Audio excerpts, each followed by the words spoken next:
அனைவருக்கும் அன்பான வணக்கம். எல்லாரும் எப்படி இருக்கீங்க? நல்லா இருக்கீங்களா? நான் ரொம்ப நல்லா இருக்காங்க. உங்கள் ருத்ரா பேசுகிறேன்.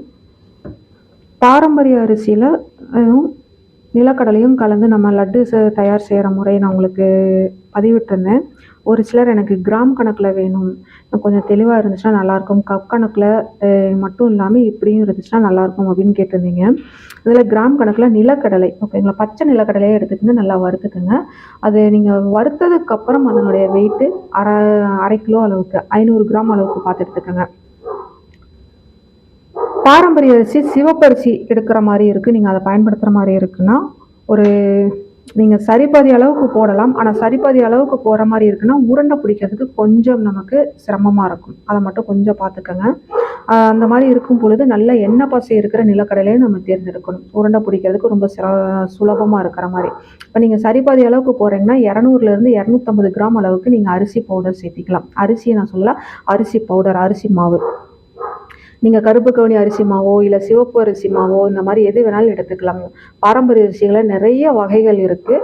இதில் இன்னொரு பிஸ்னஸ் உண்டான நம்ம வழிமுறை என்னன்னு கேட்டிங்கன்னா, எது சம்மந்தமான பிரச்சனைகளுக்கு இல்லை யாருக்கு நம்ம கொடுக்கலாம் அப்படிங்கிறத நம்ம இதில் முடிவு பண்ணலாம்.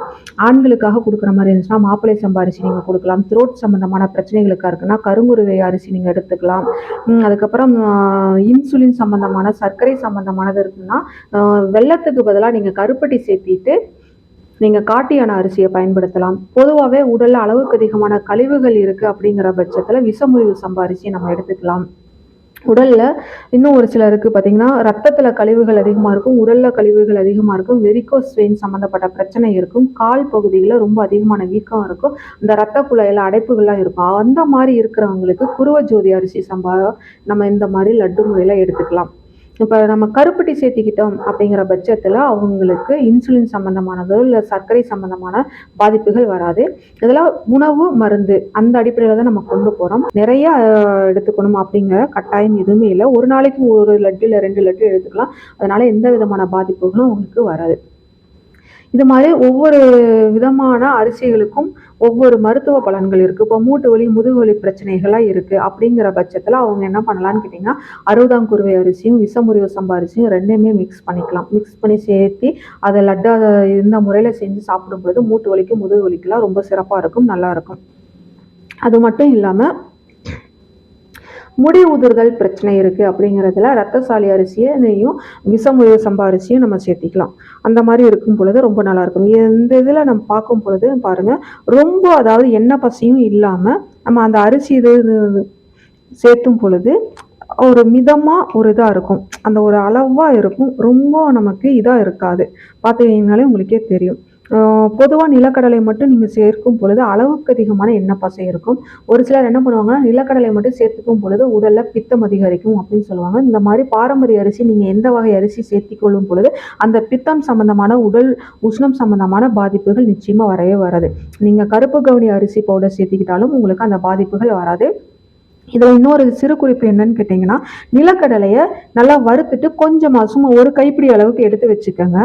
உருண்டை பிடிக்கும் பொழுது 1 2 நல்லா தோலெல்லாம் நீக்கிட்டு 1 2 தட்டி அப்படியே நீங்கள் நுணுக்கிட்டு அதை மேலால் போட்டுட்டு அதை நீங்கள் சேர்த்து நீங்கள் உருண்டை பிடிச்சிங்கன்னா அங்கங்கே சின்ன சின்னதாக கடித்து சாப்பிட்றதுக்கு ரொம்ப நல்லாயிருக்கும். இந்த லட்டு சாப்பிடும் பொழுது அந்த கடலையோட இதுவும் சுவையும் ரொம்ப நல்லாயிருக்கும் கடித்து சாப்பிடும் பொழுது. இந்த இதே முறையில் நீங்கள் பாதாம் பருப்போ இல்லை முந்திரி பருப்பும் கூட நீங்கள் வறுத்துட்டு நீங்கள் சின்ன சின்ன ஸ்லைஸ் அளவுக்கு நீங்கள் சேர்த்திக்கலாம். இல்லை இதில் இன்னும் கொஞ்சம் நம்ம ஹெல்த்தியாக வேணும் அப்படிங்கிற பட்சத்தில் பேரிச்சம்பழத்தை சின்ன சின்னதாக நீங்கள் கட் பண்ணி உள்ளே சேர்த்திக்கலாம் உருண்டை பிடிக்கும் பொழுது. ஏன்னா கருப்பு திராட்சை நம்ம சேர்த்திக்கலாம். நிறைய பேர் கருப்பு திராட்சை ஆரோக்கியத்துக்காக கடையில் கிடைக்கிறது ரொம்ப பெஸ்ட்டாக இருக்கும். அதை நாங்கள் சாப்பிட்டு பார்த்தோம். நீங்கள் சொல்கிற முறையில் நான் ஊற வச்சு சாப்பிட்டா ஆனால் எனக்கு அந்த பிளட் சர்க்குலேஷனோ இல்லை மற்ற ஒரு ஹெல்த் இஷ்யூஸ்க்கு உண்டான ரிசல்ட் கிடைக்கல அப்படின்ட்டு நிறைய பேர் கேட்குறீங்க. நான் சொல்கிற கருப்பு திராட்சை வேறு, நீங்கள் கடையில் வாங்கி சாப்பிடக்கூடிய கருப்பு திராட்சைங்கிறது வேறு. நான் சொல்கிறதுங்கிறது இந்த இது ஓகேங்களா. உடனே நான் சொல்கிறேங்கிறதுக்காக நான் விற்பனைக்காக கொண்டு வரேன்னு நினச்சிடாதீங்க. எங்கிட்ட இது விற்பனைக்கு எதுவும் நான் கொண்டு வரல ஓகேங்களா. இருங்க, இதை நான் கட் பண்ணி காமிக்கிறேன். இது நான் எனக்காக நாங்கள் வாங்கினது, எங்கள் வீட்டுக்காக நாங்கள் இதுதான் நாங்கள் பயன்படுத்திக்கிட்டு இருக்கோம்.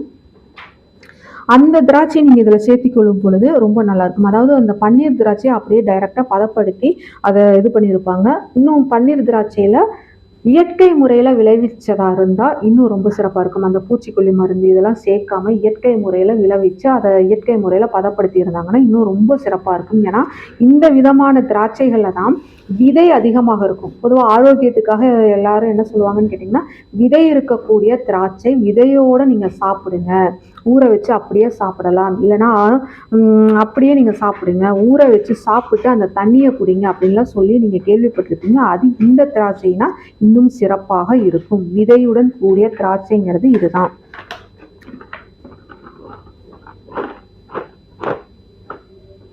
பார்த்தீங்கனாலே உங்களுக்கு தெரியும்.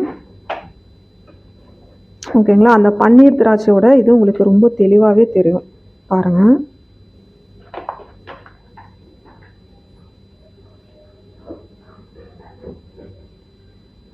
நார்மல் திராட்சைக்கு இதுக்கும் இது நம்ம பொங்கல்லையோ இல்லை இனிப்புகளுக்கு சேர்த்த முடியாது. இந்த மாதிரி லட்டு வகைகளுக்கு நம்ம ஒன்று நீங்கள் பிடிக்கும் பொழுது இந்த மாதிரி ஒன்று நீங்கள் வைக்கலாம், இல்லை மொத்தமாகவும் நீங்கள் வச்சு நீங்கள் இது பண்ணிக்கலாம். ஓகேங்களா? இதை நீங்கள் ஊற வச்சிங்கன்னா, இந்த திராட்சை மட்டும் நீங்கள் ஊற வச்சு நீங்கள் சாப்பிடும் பொழுது உடலுக்கு ரொம்ப நல்லாயிருக்கும். இது இந்த மாதிரி லட்டு வகைகள் நீங்கள் சேர்த்துனீங்கனாலும் ஆரோக்கியத்துக்கு மிக மிக சிறப்பாக இருக்கும். நான் ஏன் உடச்சி காமிச்சேன்னா, இந்த அரிசி சேரும் பொழுது இந்த மாதிரி ஒரு இது இருக்கும், அப்படியே ஒரு சாஃப்டாக இருக்கிற மாதிரி இருக்கும்.